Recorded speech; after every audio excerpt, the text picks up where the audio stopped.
From KCBS Radio in San Francisco, I'm Matt Pitman, and this is Bay Current for Monday, January 24th. And the San Francisco 49ers are a win away from the Super Bowl.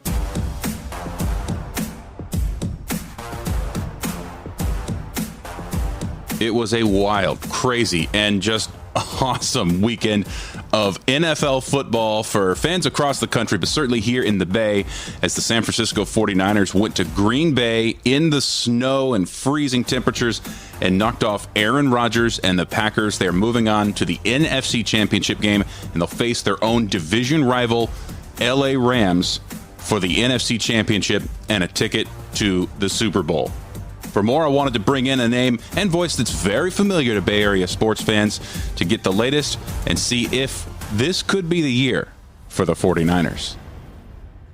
KCBS sports anchor Ted Ramey joins me to talk a little bit of the 49ers and football and just what a wild, crazy weekend it was in the NFL this weekend. And Ted, this is what it's all about, right? This is why people say that there's nothing like playoff weekends in the NFL, because if you were watching or you had neighbors or family members who were watching, you know that when things get crazy the way that they did this weekend, 3 of the 4 teams that won were underdogs, and the underdog almost won the 4th and final game as well.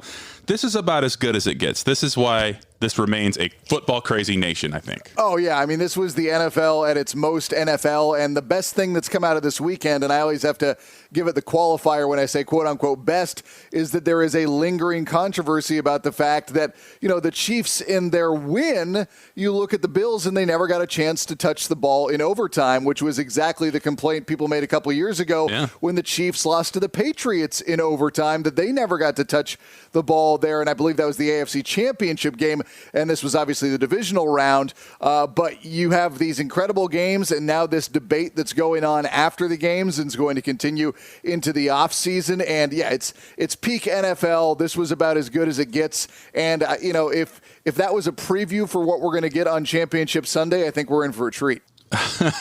I don't know that people's nerves can quite handle that, but again, like the true blue dyed-in-the-wool sports fans understand that you could probably get that any weekend, so just, buckle up, and who knows what you're in store for. But when you go back to what the 49ers did over the weekend to advance themselves over the Green Bay Packers, and look, they were in Lambeau, they were underdogs, it was the frozen tundra at its most frozen, and they played a really ugly game for an entire half and then came out and were a different team. And we saw some really good coaching, I thought. But give me your takeaways from what the 49ers did in Green Bay to advance to the NFC Championship round. Well, it really shows you how important that the run game and your ability to defend are in the NFL, because those travel. It's not like you need to have the home crowd momentum for your offense going the way that you need for, a passing game maybe where you can get a little bit of that downhill offensive game. It's like the 49ers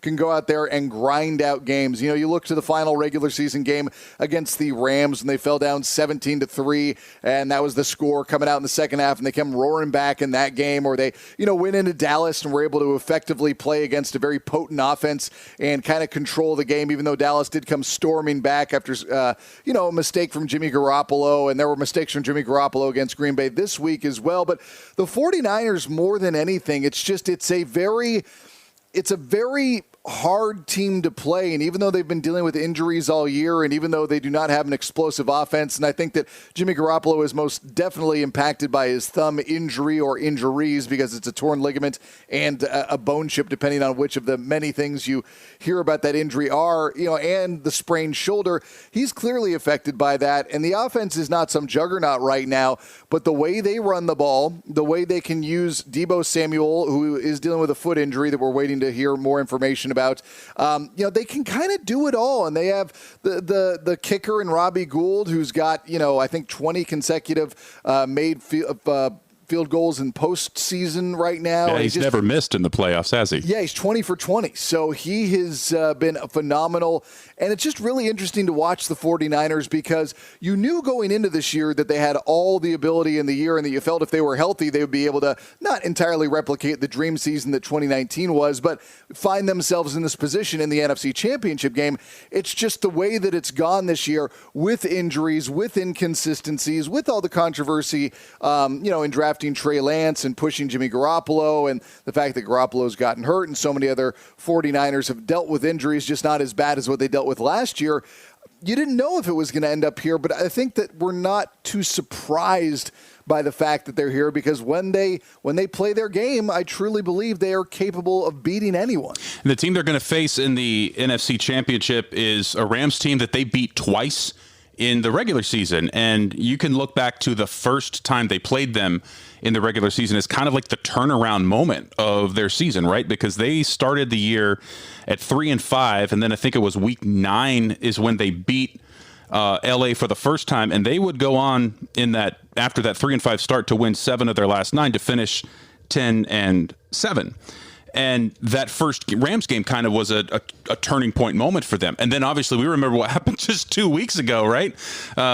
Just a thriller of a game in week 17 to come back and beat the LA Rams. So is this kind of an ideal matchup in your mind for the 49ers in a game as big as the NFC Championship? I don't know if there's ever a quote-unquote ideal matchup, but the fact that the 49ers have beaten the Rams 6 consecutive times, and they've done it with the same formula of being the more physical team, controlling the line of scrimmage, running the ball, and just overall making Matt Stafford make some mistakes. Now, obviously, Matt Stafford's only been there for this year, but Stafford's thrown some interceptions against the 49ers over the entire course of his career, which I think is going to play into this as well. And, I think that, there's certain teams that Kyle Shanahan and his scheme matches up well against, and I think the Rams are one of them. And I think the Rams were able to match that physical intensity against the 49ers in the final game of the season for a half. And that was all they had. And they got clearly kind of overwhelmed in the second half, and the 49ers really took it to them. And I think that there's the chance that happens again. Now, one X factor, if we look at it, is that the 49ers fan base invaded SoFi Stadium. I mean, it sounded like a pro 49ers game in Week 18 for the final game of the year. And from what I've been reading, they have actually been limiting ticket sales to people with local addresses. Now, I'm sure there are people far smarter than I that can use some sort of a VPN and get around those restrictions. But the fact that the Rams were actively trying to avoid the red and gold takeover like happened is something that I am at least paying attention to, that it got in their heads, for lack of a better term.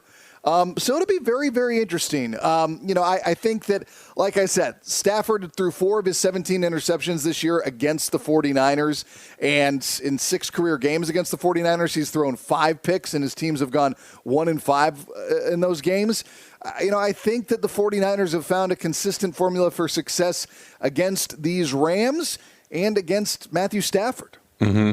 And I wonder about the Rams, even though they're coming off of a win, it's a win that still kind of feels like a kick in the stomach because, they lost 4 fumbles. They had a 27-3 third quarter lead, and that game was tied inside the final 2 minutes, and they almost lost that game. I mean, they escaped with a game that Tampa Bay failed to win as much as the Rams went out and beat Tampa Bay. So any hangover from that if you're a Rams fan or you're a Rams coach would be a concern going into this one, even though you are going to be at home, even though you are coming off a win, even though it is kind of a fresh slate, I would think that there's going to be a little bit of, I don't know if hesitancy is the right word, Ted, but just a little bit of knowing that you've shot yourself in the foot enough that you're lucky to be here in the first place. Your margin for error, especially against a defense like San Francisco's, is pretty slim to begin with. Well, you could make the argument that may have been a little bit of what the 49ers did in the first half against the Packers, because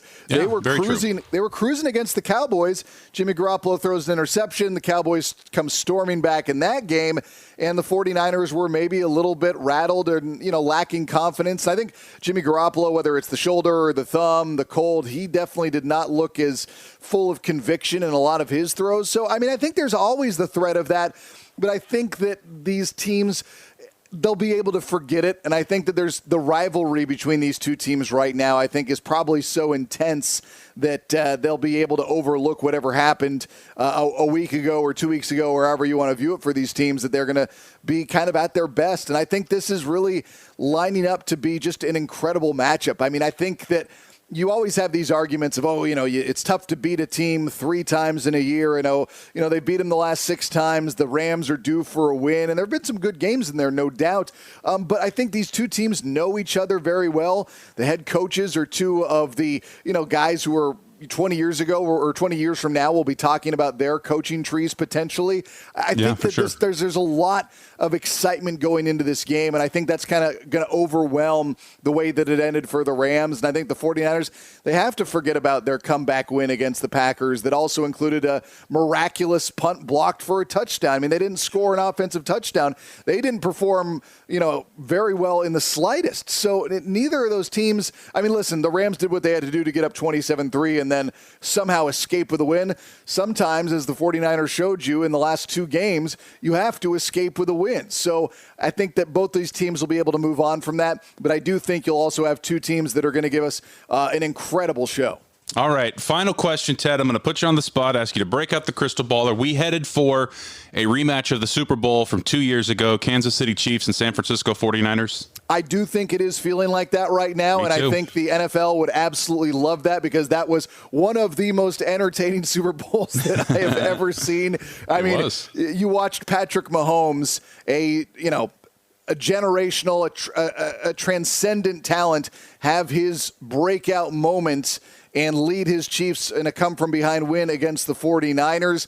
Now the 49ers, can they punch back in the rematch? I mean, that's part of the fun right now, but yeah. I do think we are heading towards that rematch. Of course, both these teams have a lot of business to take care of first, but it does feel like we are trending in that direction. All right, first things first, NFC Championship game coming up. It's going to be a good one. Ted, I appreciate the insight. Always fun to catch up. Thanks for joining me. Anytime, Matt.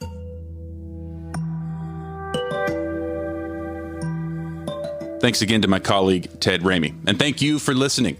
We do new episodes of Bay Current every weekday, and we'd love to be part of your daily routine. Please subscribe on the Odyssey app, Apple Podcasts, Google Podcasts, Stitcher, just about anywhere that you listen to podcasts. And every episode is on the KCBS Radio YouTube page. There's a link in our show notes. That's about it for today's Bay Current. I'm Matt Pitman. We'll chat with you again tomorrow.